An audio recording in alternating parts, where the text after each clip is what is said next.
Hello friends, it's Julie and I'm back. We are working on making a journal out of a old book and a magazine plus some scrap paper, tools, and this time we're going to bind our journal. Now, I've been saying that this is a good way to make a journal in 24 hours. The time right now is just about 11 o'clock, so we'll just call it 11. I did take a little break from the last one. We did our cover the first series, and then we put together our signatures the second one, and this time we are going to sew our signatures in. Now, if you are new, you may not have all of these tools. Instead of saying, oh, I can't do this until I have all of the things together, I'm going to show you two ways of binding.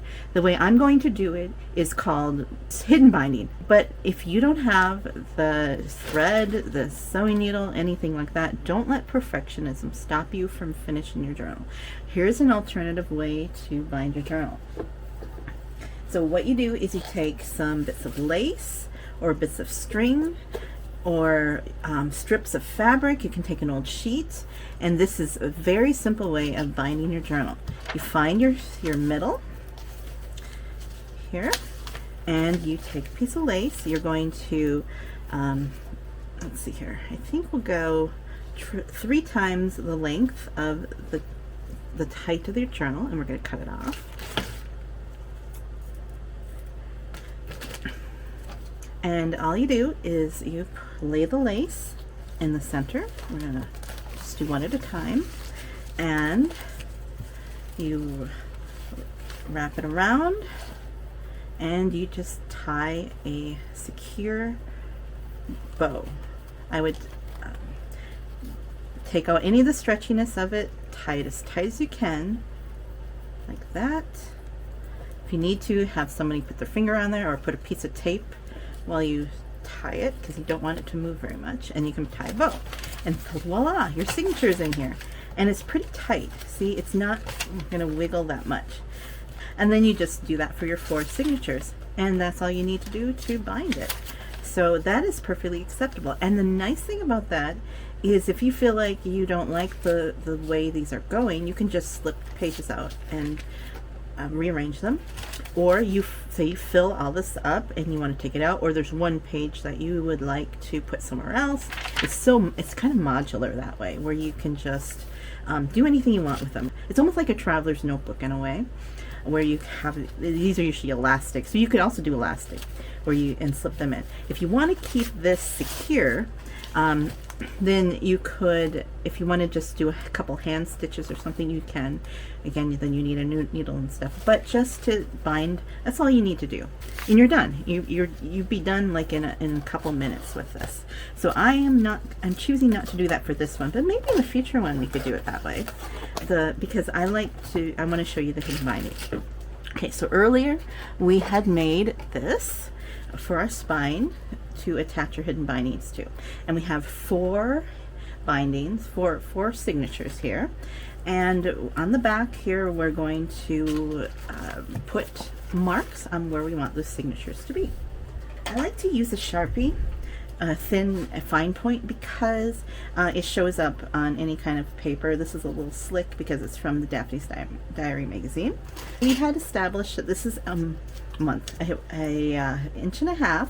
So every 1/4 inch we are doing a signature, but we also needed to go in because we don't want the signature to be on the edge, we have a wiggle room of a 1/4 inch. So yeah, remember we said we never gonna use fractions when we get older, but here we go. So we're gonna go an 1/8 inch in. The first will be here, and then from that mark we do every 1/4 inch. I'm going to draw a line all the way down from this first line, just kind of line the edge of my ruler up to the edge of my cardboard, and this is the point where this line needs to be pretty straight, and we are marking this on the back of our board because you won't see it. And if you ever hear that motor sound, that's my space heater. I apologize for the noise if it bothers you, because we've hit freezing temperatures. Okay, so this is 3. Once your signatures are in and your pages fluff out, nobody's going to be looking at it and say, hey, that doesn't look right. That doesn't look even. So, because obviously this side is over a little bit. So I'm not the best at measurement. Now I'm going to go to about the halfway point in the middle here, and I am going to mark just a little bit larger holes, and this is going to be where we sew our signatures or poke our holes. And then I'm going to go up ruler's width. Actually, I'm going to go up from this one because this is taller, and mark the cross lines here. And I'm going to do the same from here.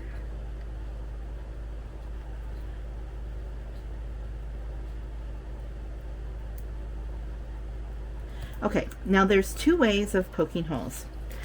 One is to take an owl and poke your holes, which that's what a lot of people do. I like to use my Crop-A-Dile. The only problem with the Crop-A-Dile is it's kind of hard to see. Sometimes I don't get them straight, but I like the neatness of the hole. Okay, so I'm going to punch on every dot, and this is where where if you're not perfect at this is okay, because you won't see it. Whereas if you're going to do the binding on where it's on the spine on the outside, you'll see every spot where it's crooked. So this is very forgiving.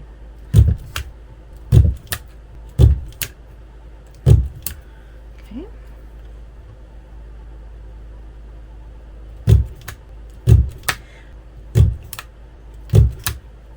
So here are the holes punched. You can see that I don't have them perfectly straight. It's off just a little bit on this last one. Actually on both of them. Oh well, but that's not going to matter. I like the roundness of these holes. I have done it where I've used an owl, AWL, to poke, and it feels like it tears the paper, and that the roundness is a little more rough. I like the neatness of this. So one more thing that's important is to make sure you're right side up. So I usually take a flag and I put it at the top, or if you have a sticky note, or you just write it at the top or something, so you know the top is. Because yeah, it's happened where people such as me do things upside down. Okay, so next what we need is something to tie it with. I have some binder clips. Actually, I have tons of binder clips because I've taught this other places. Here's the owl I have. It's very thick, so maybe that's my problem, but this is more of a sewing tool, and I found it at an estate sale. So you want to make sure that your pages aren't where you want to be. If you want to have something off center, like say you want this down here, up there, then this is the time to do it. I want to have that like that, and it's good enough for me. Okay, so then I open it up a little bit. Oh great, these are all closed. And clip. This is like pinning your pages together. I need some paper clips. Who puts these together? Who does that? I don't know. Okay, to make sure this doesn't move, like this paper, because the binder clip does not reach. And just like if you know, when you put a spare tire on, you go opposite ends. Do you ever do a spare tire, or is it just because we live on a rural road? I'm just used to that. Okay, and then this, and I just you can just put a couple clips on, and you could, if you don't have binder clips, you can just use paper clips. You could use clothespins, whatever. It doesn't matter. Just something to keep things together, or just wing it if you don't want any of the clips. Okay, so one of the things is I want there to be no distortion, and okay, got that. Now this is going to be, we're going to bind that to the first set of holes. So I'm going to get my marker back. Did anybody see where it went? Did they put it? Oh, here it is. Thanks. Okay, now this may not be what everybody does, but this is what I do, is I just take this and I line it up and I mark on here where the holes are going to be. Like that. And then I once again get my crocodile out and punch the holes. And if you are going like, this is too complicated, once again, just go back and do the tied binding. And maybe next time you could do something different for your binding. There's so many different ways to bind. Now, if you are doing an owl punch, like with the other tool, you could just punch it all at once. But I feel like that's not always the best thing, because what if you're off? There we go. We were all punched, and make sure that we have the top. We're oriented correctly, and there's the top. And now we get to put this together. Now you want to have a needle with a big eye. A lot of times you can get these, you can get these at craft shops for like $1 or $2 for a few of them. And this kind of string that I use is crochet cotton. You want something that's strong and something that doesn't stretch, and cotton doesn't have a lot of stretch to it. If you feel it's too thin, you can double it. But I have used this, and I've journaled, have journals that have lasted a while, and this has worked perfectly fine. So just experiment. Okay, so now we're going to do the three hole pamphlet stitch. Okay, hello words. Okay, so we're going to go in through the middle and also do the middle of the end here. I have sewed them to the wrong spots. And then we're going to go, it doesn't matter if you, oops, too much doubled there. It doesn't matter if you go into the top or the bottom next, but just for consistency's sake, we're going to do the top next. So go through the top here and to the top hole here, all the way through. Try not to get things mixed up. Okay, and then we're going to go through the bottom and through the correct hole edge there, like that, and then through the middle again. Okay, I see there's a little slack. You can undo that. So I keep this connected to my string. You don't have to. You can just cut it beforehand, but I don't want to do a lot of waste. So what I want to make sure is that there's no slack. So I want it to snap like a guitar string. That's not snapping,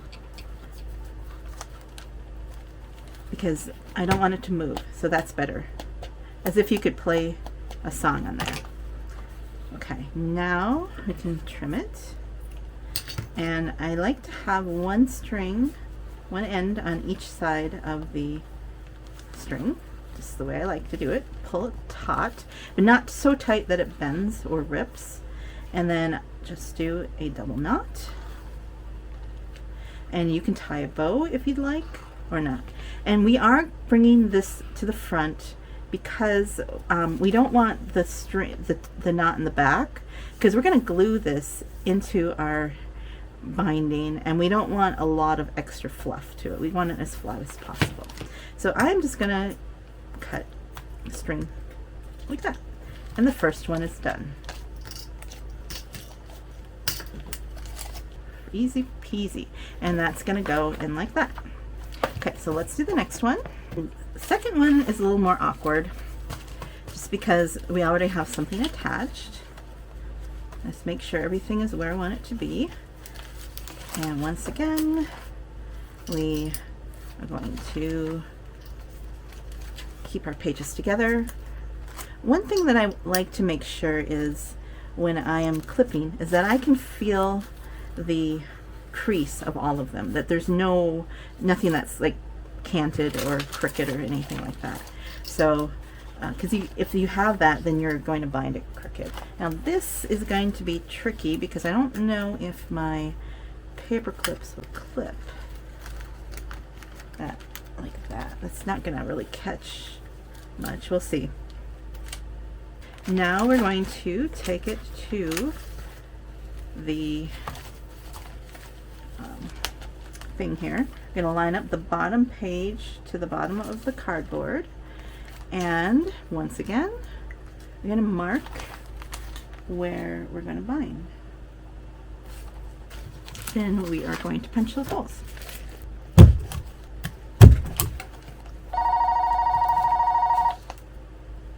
I'm going to guess it's a political thing. Yep. Okay. So we have that punched, and then everything is upright. And now we do the same thing. We thread our needle. Some people use waxed thread, which is fine too. There's so many things. You can use embroidery floss to do this too. Now this is going to be a little loose, the inside one. So we're going to do that and poke it through the middle. Now if you wanted your tie on the outside, you would actually go in this way, but we're not doing this time. Okay, so now we want to go into the middle, the next row here. That doesn't feel right. Did I do this upside down? Yeah, I'm upside down. Yep. Oh, always check. That would have been good. We put it through the middle. All right. And now we go in through, see the second row, see the top, and then we, oops, come on. See, this is a little awkward with the binder clips. Then we go in through the top hole, like that.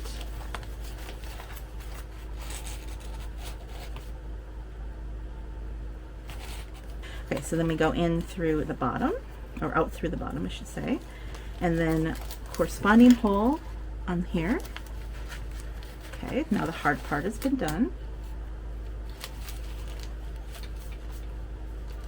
Oops, I came unthreaded. Wondering if that was going to happen. If you're having trouble with the strings, just trim it. What you can do is you can measure 3 times the length of this. Maybe I'll do that on the next one to show you. And then in through the middle. Like that. Okay. And I'm going to tighten that up. Back it up so I don't have as much leftover string. Pull it, see if we can play an instrument on there. Pretty good. Put one end on each side. I'm going to pull it as tight as I can. Oh, I didn't give myself very much slack. And double knot.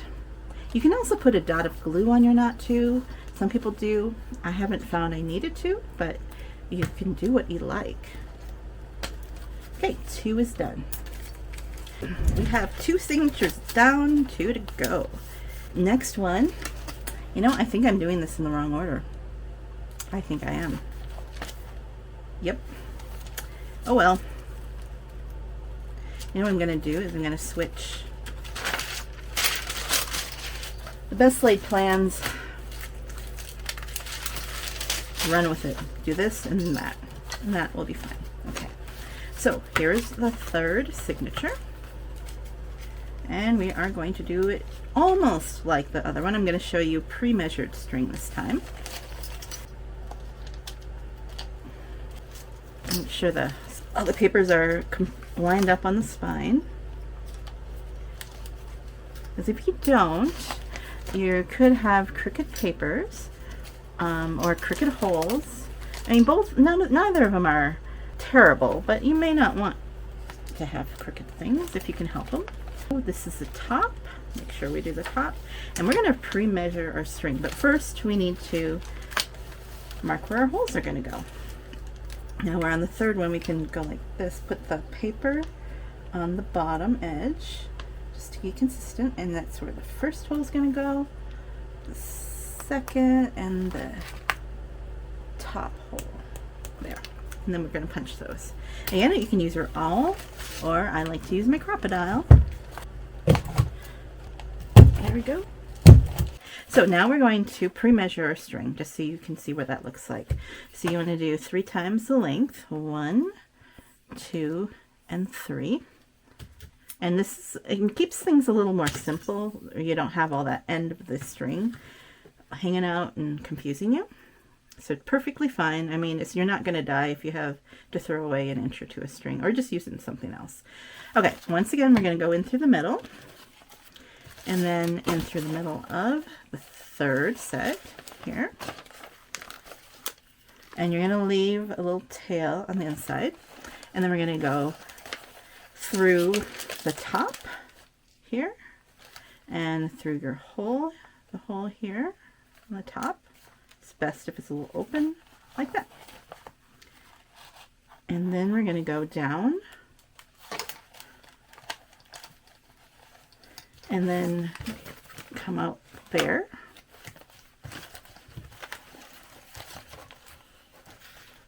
And then go back through the middle. Excuse me, I need to be on this side. Go back through the middle.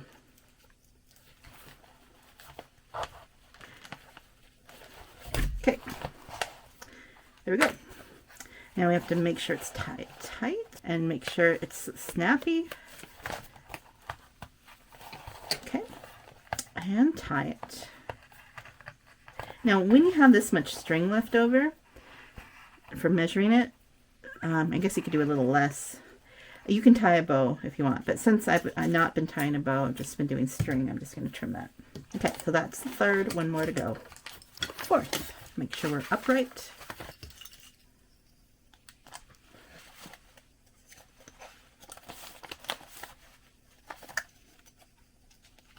Vice versa, you just have to do a little adjustments.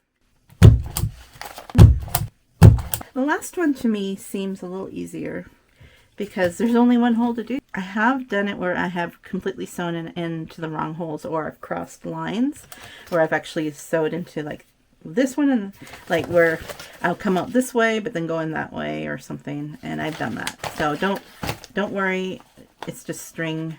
You just undo it, cut it out, start over again. Okay, once again we're going in through the middle, the top, the bottom, and the middle. And there you have it. Snaps and tie it. One string on each side of the middle. Firm, but don't rip, don't bend. And there we go. All four have been sewn in. You can take off this. And there we go. Our four signatures have been attached. Now what we're going to do is we're going to attach it to our inside. Now this is when I strongly suggest using something like Beacon or Fabric Tack, just a really strong adhering glue. I have found this to be really strong stuff to do that with. Another thing is that I glue the heck out of it. Okay, I'm going to go all the way around the edges, because we want the edges to be secure. And then I'm going to go down in between each of the strings. A nice layer of glue, and a little bit on top of the strings too. Just until you feel like you're going to go and get a buzz from the glue.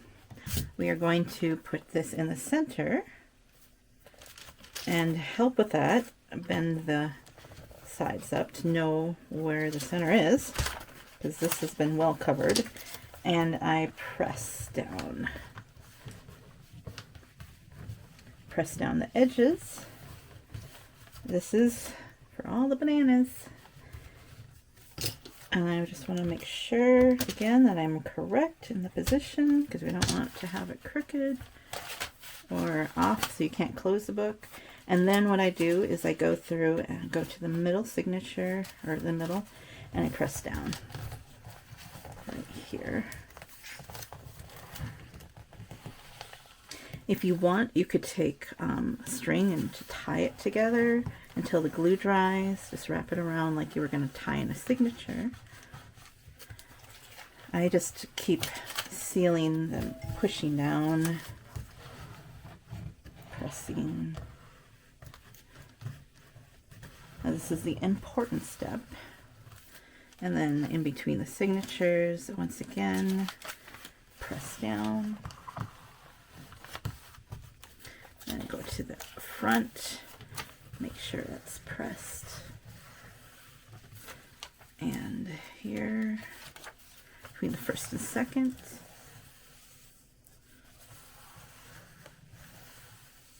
Like that. And just keep doing that. Because this is so important. This is a base, basically the structure of your journal. And you want to not skimp on this. On making sure that this is secure. And with wet glue, like I used, not like a tape or something, or a double-sided tape or something, that it needs a little time to adhere and stick, to get the sticking power. Another thing that I will do is I will let it dry, let it sit. I'm gonna take more signatures and press just like that, making sure everything is down. Hold that a little bit. It probably already is secure, but I'm just double and triple my efforts, because this is a really important step. And once you're done, I think you just give this a couple minutes to bind, then just leave this alone for a little bit. Now this is the part where if you're going to try to do one of these in 24 hours, you might want to get to this point and then go to bed. For me, I'm probably going to get to this point, go to lunch, come back in the afternoon. Remember, I started this at 4:30 in the afternoon yesterday, so I still have some time. It is now 11:30, so I have 5 hours left to finish my journal. See how far we've gotten? It really doesn't take that much. So this is what it's going to look like. There's a little bit sticking out on top. We'll see if I keep that. I can always trim it down, but I'm not going to do that until this is done. So you can see on the edge, all this is securely down. And that's how it's going to look. Very nice. I think that looks nice. And it's very simple. You don't have to do anything elaborate. You can keep your journal cover like this, or you can add things to it. I said we might make pockets, which will be the next stage. But right now, I'm just going to let this sit and just not touch it for a while.